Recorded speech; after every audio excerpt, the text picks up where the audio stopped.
You're welcome. Thanks for having me. Appreciate it. Okay. Well, we're going to get started with Coach Bree. Coach Bree is the head coach of the Swedish under-16 men's national team. So we're really excited to have him and look forward to hearing what he's got to share with us. So, Coach, when you're ready, just go ahead.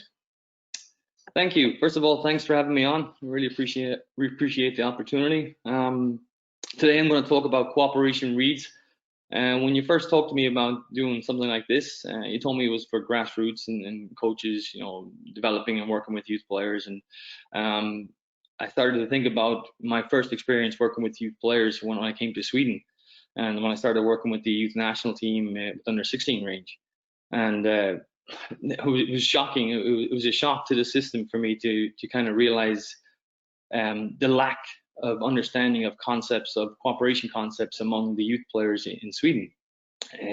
Generally, they had to be very, very scripted. They could run a play if they knew where the play was supposed to go, where the ball was supposed to go. But if things broke down, if things were taken away, then they'd have a hard time reacting and just playing normally.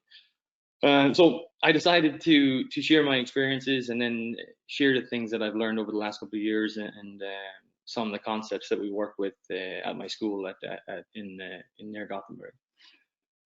A little bit about my background first. I've been lucky enough to have a full career in basketball. Played at the youth level in Ireland. Went to Division I college in the States. Had about a 9-year professional career. Played international for Ireland at all levels. I've been professionally coaching for about 10 years. I started off in the NBA D League. After a year, I moved to Sweden, was part of the club structure there. And then after 2-3 years, I moved to my current position, which is with Rend, which is high school level elite basketball. I've been involved in numerous U16, U18 national teams, both in Ireland and Sweden, both in the European A and B divisions, so I got experience from both. And I've been part of the region system in Sweden as well. The place where I'm at right now is Rend. I guess you would consider it an elite level high school. We are governed by RF, which is the sports governing body in Sweden, and we're a 3-year program, and we offer scholarships for kids, both boys and girls. But for the last 3 years of high school, and we offer 5 scholarships per year. And essentially, our directive is to produce senior level basketball players to play for Sweden at an international level. So that's our directive, and that's what we have to work with. We consider ourselves a stepping stone for these players, and we have no really connection with the clubs, so we have no affiliation or agendas for them. Our first priority is the student and providing them with the tools necessary so they can go on and do something more or better in their own career. My offensive principles are the ones I got from Bob McKillop, the ones we work with daily here at Rig 2. I had the pleasure of being coached by McKillop from '98 to 2002 in Davison. He's a fantastic teacher. He's a great mentor, and I haven't found anyone better to explain offense or to encompass offense with certain principles. Matthew talked about using words and explain it once and then use the word for the students or the players to react to it and remember it and force them to concentrate. Well, the same thing applies to these offensive principles. Players know when I say catch and see, when I say attack space, when I say dribble with a purpose or help somebody or finish your cuts. They understand what that means and they can kind of make their own version of that situation. The first principle is catch and see. It's quite logical and quite simple. Catch the ball, see where you're at, see where the defense is, see what situations in front of you, see what the help defenders are doing, see what your teammates are doing. Makes sense and logical, like I said. Second principle is attack space. This again makes sense. If there's something there, if there's room there to maneuver into, go ahead and do it, but do it with a purpose, do it with intensity. Attack it so that you can create the opportunity. Be more efficient with your dribbles. Instead of taking 4, take 3. The third principle is dribble with a purpose. This simply means just be efficient with the ball. Don't waste your dribbles. Use it wisely. Use it to change angles for entry passes. Use it to advance the ball up the floor. Use it to attack the rim when you decide you want to attack the rim. But be smart and be efficient with it. The next concept is what we're kind of talking about today more so is help somebody. If you're talking about any offense from senior level to youth level, the concept of help somebody is clear as day going to be involved in it. It's a matter of doing something for something else, doing something for somebody else, and making things happen and working together to make the best result for your team. And lastly is finishing your cuts. This is directly related to spacing. The whole purpose is to get the ball to the rim, plain and simple. And so if you're cutting to the rim and you stop cutting, you're going to bring an extra 2 bodies into the paint where the ball wants to go, which is indirectly, going against what you want to do. So finish your cuts, and generally finish your cuts means finish the 3-point line. Simply, the offensive purpose, obviously for a team, is to score. You want simply is to score as many points as you can. You can't win the game unless you put points up on the board. For the individual, your purpose is to create opportunity, and in cooperation and the situations, your result or your goal is to create an advantage that can be used, maintained, and increased as we go along in the offense. The reads. We're going to look at 2 to 3 man cooperation reads. I'm going to show you some video after this. Situations we're going to cover are situations that can be found in every offensive set or offensive system that you have out there. Ball screens, off-ball screens, whether they're pin downs, back screens, flare screens, etc. Dribble handoffs or split cuts. In this case, understanding that cuts can be just as valuable as a screen if done correctly. And more so to Matthew's point, what he said, the quality of the players determine the quality of the action. This is relative to all youth levels. A 14-year-old is going to play the action a lot different than a 16-year-old or an 18-year-old. And we as coaches have to be aware of this and adapt to it and understand that there's going to be certain restrictions that certain kids at certain ages can and can't do. And we just have to be able to adapt and work with them as best we can. The keys. These are keys as we look through video, we kind of keep track of. One is you're always looking for real estate. Basically, what this means, if I was to describe this to a kid, or I was trying to teach a kid what real estate means, I would say, find a position on the floor where no matter what, you would never hesitate to shoot from if given the opportunity. This for them would be their real estate. This would be the starting point for them to become a very good offensive player, because the shot would indicate to the defense something that have to defend, and the defense will react differently, and then that would provide more opportunity for the player with the ball. So essentially, this is the position you want to fight for. Now, this position can be a screening position, it can be a position where you catch the ball, or where you start your dribble or your offense from. To do this, you have to kind of do your work early. At the same time, since we're working with youth players, we have to understand that possession is more important than position. That you're playing a game, it's a game of mistakes. And mistakes can happen in every possession, and that sometimes you have to concede the position in order to have the possession, because we don't want to give up the ball, we don't want to turn the ball over, and we don't want to give easy points to the other team. And this is one of the major problems that we had when I started working with the Swedish U16 team.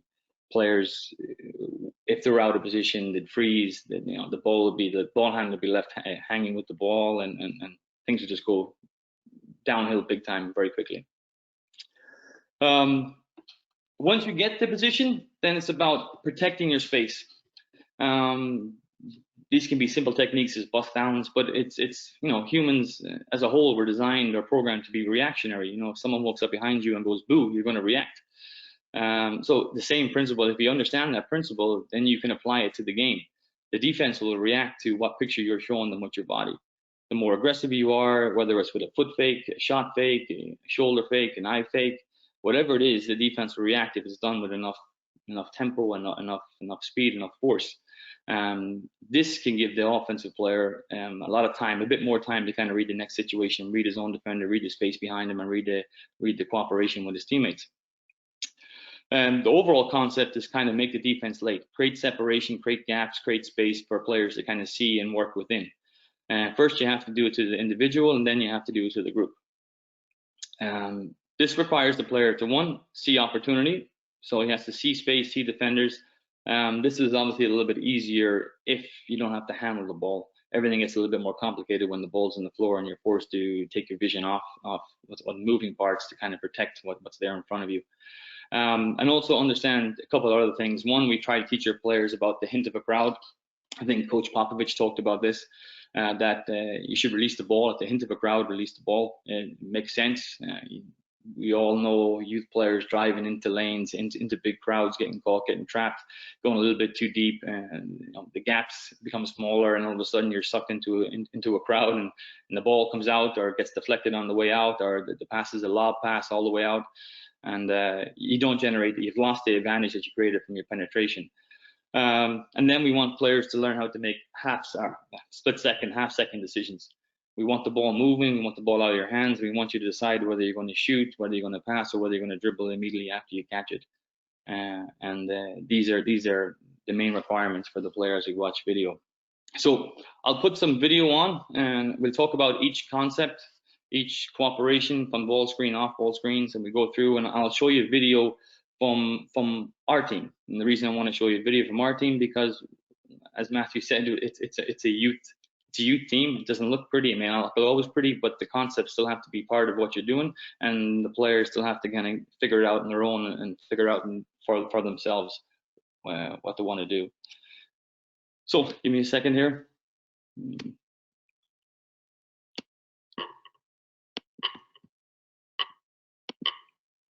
Okay, the first concept we're going to work on is pick and roll, or pick and pop. Basically, what you have to understand, one, the real estate is where you're going to set the screen. In this case, the three-point line acts as a good indicator for where to set the screen. If the defender goes under the screen, we indicate to our screener, our five-man here, to forward pivot into the defender, try and take him with him, seal him behind to give space for the point guard to kind of have more time to make a better decision with the ball.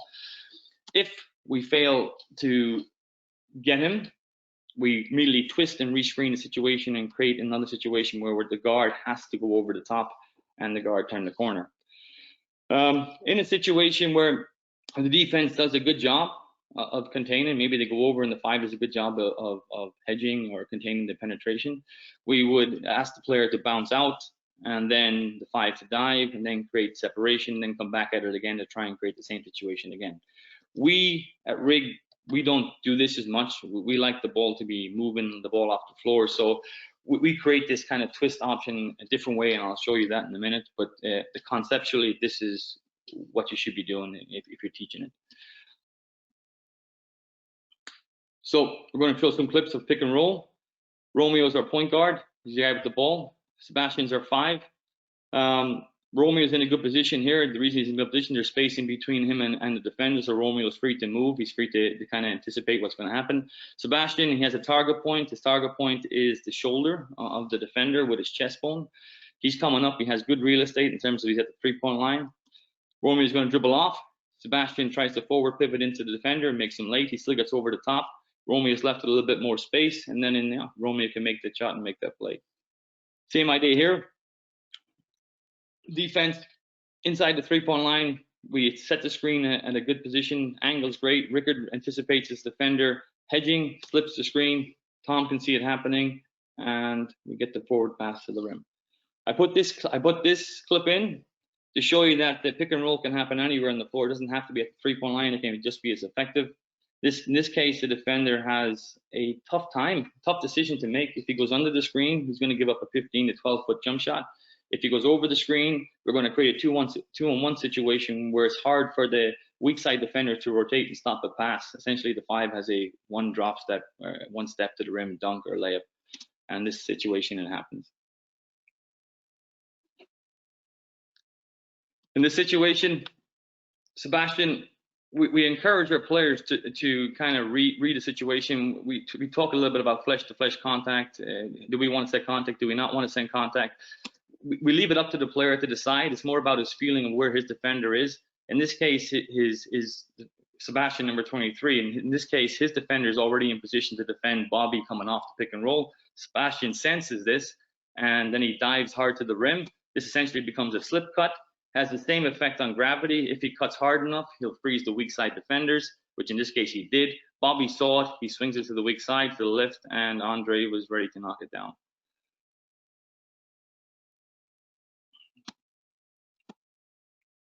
Same action again. Sebastian sets the screen at the 3-point line, creates real estate. Romeo comes off with tempo, sees the hedge coming up. Sebastian rolls. He feels the rotation coming from the weak side defenders. He kicks it out to the perimeter. We get a next one, and we get a wide open 3 for Allen. In this clip, we create this weak side action in order to get the ball off the floor near the position of the floor where we want to attack from, which is supposed to be weak side elbow.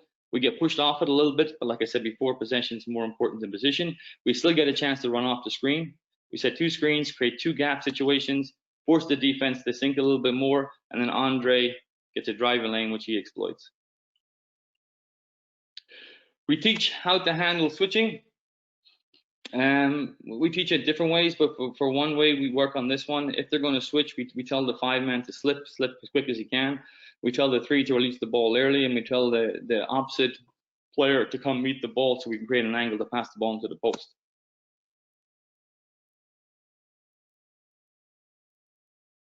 We get a switch. Tom comes up. Andre meets the ball. Sebastian gets position, rotates to the baseline, and gets a score. Same situation here. Andre's in a good offensive position. Jackson's going to set a screen. They're going to switch. He looks back. Jackson turns and seals in the paint, and we get a next one into the paint and an easy score. Here's how we create the twist action.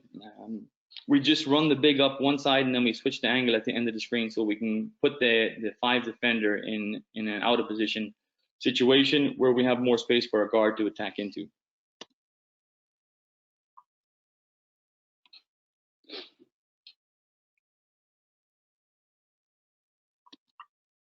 There's a twist. Tom gets a free lane to the rim, drives it hard, and goes. Same situation. Sebastian comes up. Tom's a great fake to move the defender out of position. Gets space. Sebastian rolls into the defender, giving Tom more time with the ball. Tom gets an open jump shot and makes it. Same thing again.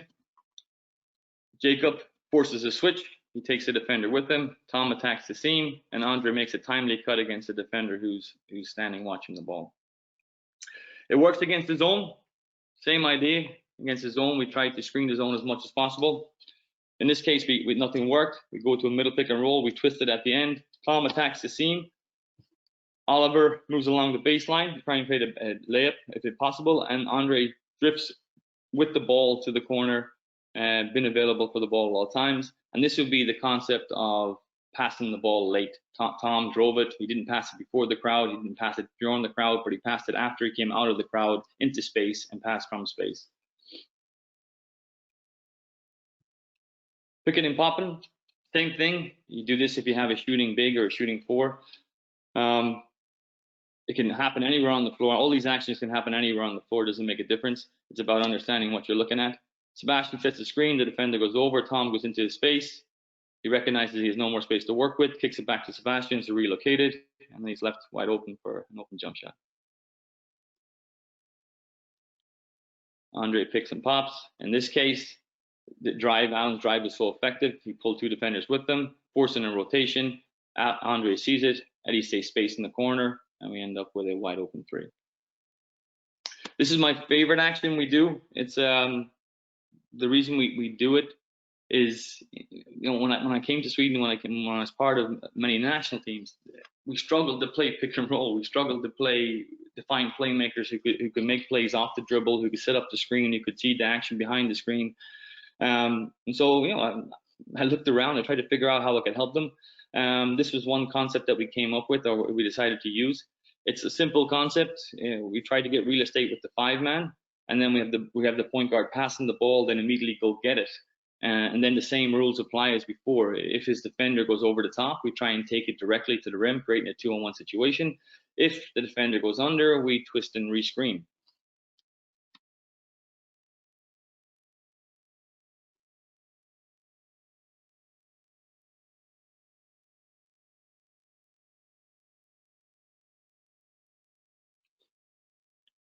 Romeo's going to get the ball. He's going to toss it to Sebastian, follow, and we get a wide open look. Same idea here. Going to make an entry pass. The real estate's going to be gotten. We have it at the 3-point line. Makes it a threat to shoot the ball. Romeo comes off with tempo. Even though the defender gapped him, was in position, because Romeo's moving, he can change his pace. There's space to the baseline. Romeo dribbles right around him. Same idea.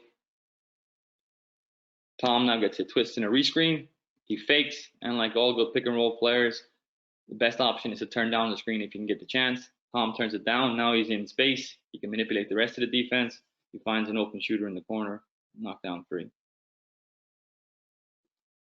Same situation. We get a gap situation. This time we get a screen inside the 3, which is great. Big trouble for the defense. We get a roll, and we get an and one going to the basket. We also bring an extra, different player to the ball from the same situation. So in this case, we pass the ball from the wing to Sebastian, who's in the slot. And then we're going to bring Alan, who's off the ball, right to the ball to get a handoff and create the same situation. If his defender rides the screen, we're going to turn the corner directly. If he gaps the screen, we're going to twist and rescreen. He rides it, Alan drives it, and away we go. Same situation again. Great example of Jackson protecting his space. He caught it, he busted it down, he squared up, got his defender off him, created a handoff for Coupon. Defender went under. We tried to rescreen, and Coupon got a wide open 3. This works against the zone.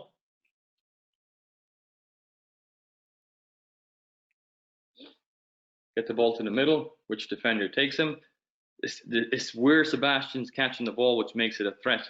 Romeo coming up is going to catch it, and as soon as he catches it, he's able to shoot it. He's in a position where he can shoot it. Causes a dilemma for the defense immediately. Same thing with Rickard. Dribble handoff and screens the defender. Off ball screens. Again, same principle. We're looking for real estate. We're trying to give the defender a dilemma. Which way do I want to go? Do I want to go over? Do I want to go under? If he goes under the screen, we're looking to rescreen. We're looking to shoot it directly or rescreen. And if he goes over the screen, we're looking to take it as well. Take it directly.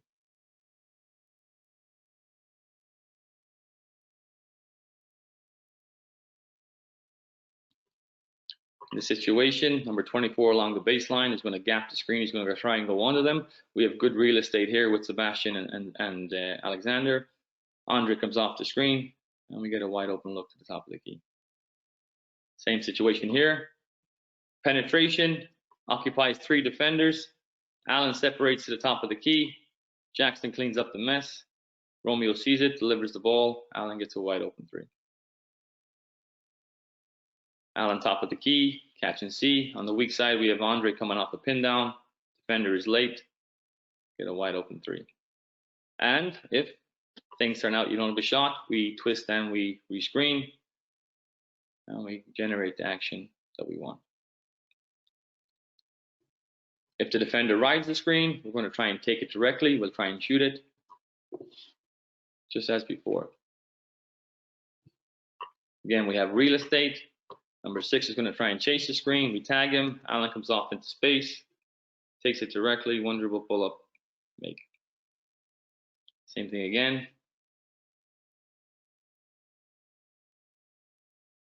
And lastly, we take it all the way to the rim. Again, the concept of screening works against the zone. A simple pin-in can generate a good offense if you're willing to use it. On this weak side over here, Brooke, number 3, is setting a pin-in on the weak side of the zone for Eddie, our shooter. Gets open, flesh-to-flesh contact, some extra time, extra space. Same thing on the left corner. Sebastian setting a pin-in against the zone for Allen. Allen comes off. It's a wide open look. For all screen actions, it's the same concept. Under, we twist and rescreen. We go over, we try to take it and like a curl and come back. In this situation, Allen has a great nails the big in the back, bring up Sebastian, giving a wide open look.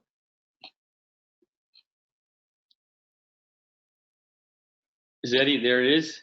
Eddie had nothing on the initial cut. Gives the ball back, goes off the screen, his defender gaps it, Eddie cuts back into the space, We try the rescreen.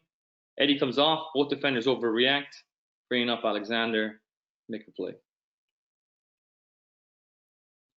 For switching, we have two different ways to solve switching. First one's going to be to screen your own man.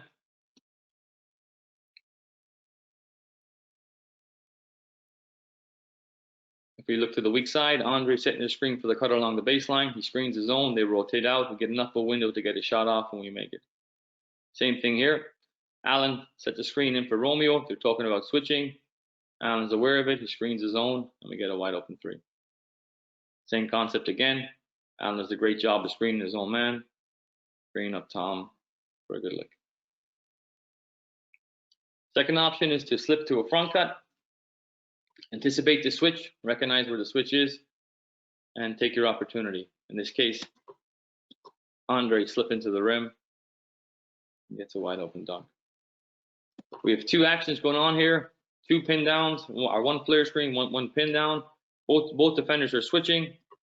And on this ball side, defenders switch fine. On the weak side, they make a mistake, allowing Jacob to slip to the rim. Bobby sees it and makes the pass. Same thing with a pin down. Rickard's feeling pressure. He feels that the big's going to jump out at the top of the key on the pin down. Rickard slips. We can see it. We can make the pass. Same thing again. Sebastian, number 23, top of the key, feels his defender leaving. He slips, and he gets a wide open layup. Awareness and understanding. I want you to take a look at what happens when players understand what they're doing and what they're working with. In the corner in the baseline, it may be hard to see due to the video, but they're going to switch. This is Stella Zora in Italy. They're playing this. They're going to switch a screen between Sebastian, our center, and our two guard along the baseline. They switch out. Alan doesn't stop. Alan immediately back cuts to the weak side. They fail to communicate on the switch back, leaving Sebastian guarded by a smaller player. Sebastian catches and sees directly. He knows where Alan is relocating. He looks for the defender, takes a dribble to make the defender bite, kicks it to the corner. We end up with Alan with a wide open three. Split action cuts. This is another area we work with. A cut can just be as valuable as a screen if done with enough energy and enough vigor. In this situation, Alan cuts hard and Romeo cuts up. We split the action. Alan slips the screen, confusing the defenders. We end up with a goaltend. Same situation here. We cut above him. We cut towards the corner. Defense is late, and we just pass the ball to a slipping player. Same situation. This time we go to the corner. We get the other cutter for a wide open three. Dribble handoff, twist into a rescreen. Same concept. If the defender goes under, we twist into a rescreen. If he goes over, we try to take it directly.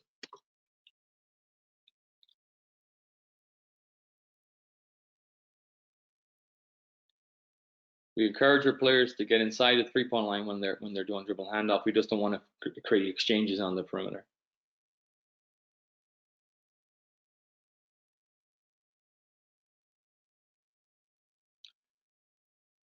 Dribble handoff into a pull-up jump shot.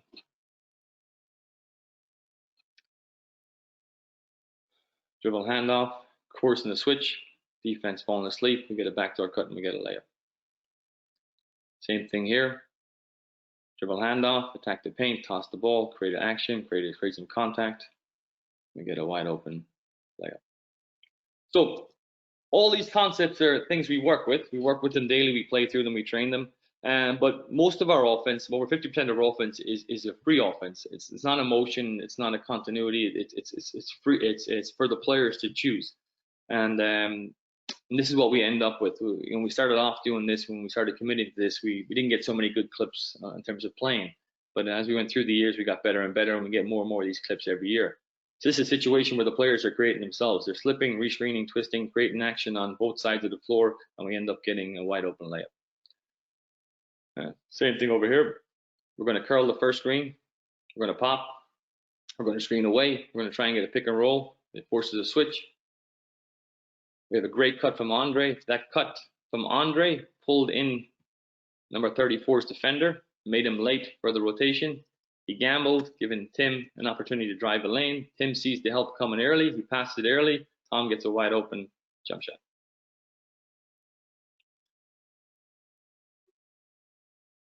Here's quick decisions, many passes, right reads.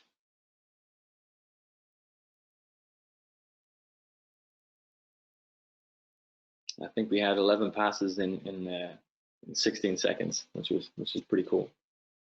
Again, not scripted, not organized, not called. Players just playing by themselves. Same situation. We drive into a trap, not good, but we get out of it. We move the ball quick. We have 5 out now. We don't reset, we don't call. We get the ball off the floor. And then if you look to the weak side, you see Alan just playing with Andre. With 2 shooters. Alan knows they're switching. He's screening his own. Romeo recognizes it, and Andre gets a wide open 3. This is in transition. Romeo finding space, gets covered, gives it up quickly, gives it back, gives it up, and he gets a wide open 3 in the corner.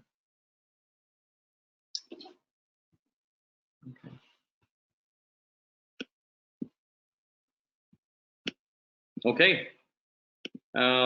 That's it. That's pretty much it. Nabil. Give me 1 second. Perfect. No, Coach, really appreciate that. Guys who are tuning in, if you've got any questions, just fire them across to us. We're going to obviously have some Q&A here with Coach.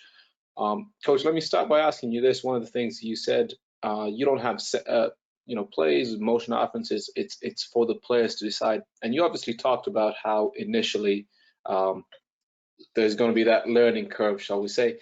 How easy or difficult was it of a sell to get the players to understand what you were trying to do? It wasn't that hard. The players, I think players just want the opportunity. They want to feel like they can be themselves. They can take part. They can make decisions. I think that was the easiest part. Was once we started putting the players in the same positions and giving them the same responsibilities, they were more. It was easier for them to buy into the concept of what we were trying to do. And that's exactly how we started. When we started thinking about this, we started creating sets. So we create a zipper entry, or we create a horn set, and we say, okay, we're going to play for Tom, we're going to play for Alan. So 4 of the players had to play for this kid. But then the next possession, we'd switch that kid to Peter, and then we play for Peter, and Peter gets to decide. We get him the ball, he gets to make a decision, and we get to play for him. So it creates the concept we want, which we want people to help somebody, help each other. And then the player gets to kind of feel what that's like in that situation, and kind of let his game evolve and let him become, let his decision makings come out. Gotcha. And I think obviously that's really important, that you're putting players in positions where they can obviously make decisions and learn from it.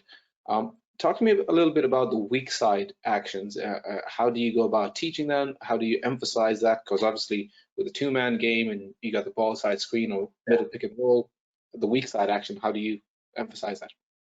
Well, we tried to get them to understand the concept that movement creates gravity. And a lot of times, weak side defenders fall asleep. And if we're active on the weak side, we can create easy opportunities as long as we're able to see it. So we want constant movement. We want constant action. We're not so worried what type of action it is. It can be any type of screen. It can be any type of cut.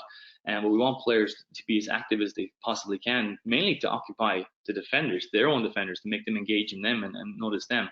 And that allows us to play, 2-on-2 or 3-on-3 on the other side, and it creates more space in and around the rim, which is where we want to essentially get the ball. Perfect. For those coaches who don't know the term gravity, would you mind explaining that a little bit? Well, this gravity is it's how a cut or how a penetration pulls the defense to you, pulls extra defenders to you. So there's a roll gravity, there's coming off screens gravity, like a guy like Stephen Curry. Every time he moves off the ball, he comes off the screen, all the defenders are moving towards him. You saw one of the first clips I had with Sebastian, who slipped the middle pick and roll, and we got the circle action on the weak side.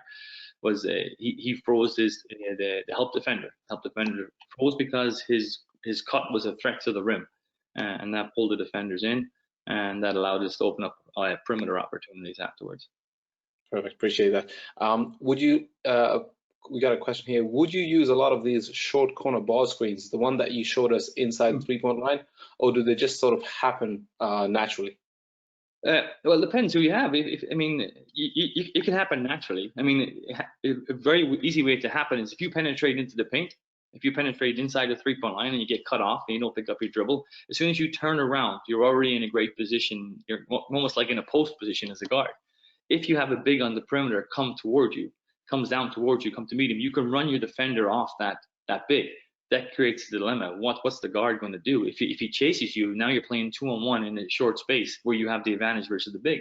If he goes under, you can step back, you can move outside the 3, but you're going to be wide open for a jump shot, if that's what you want to do.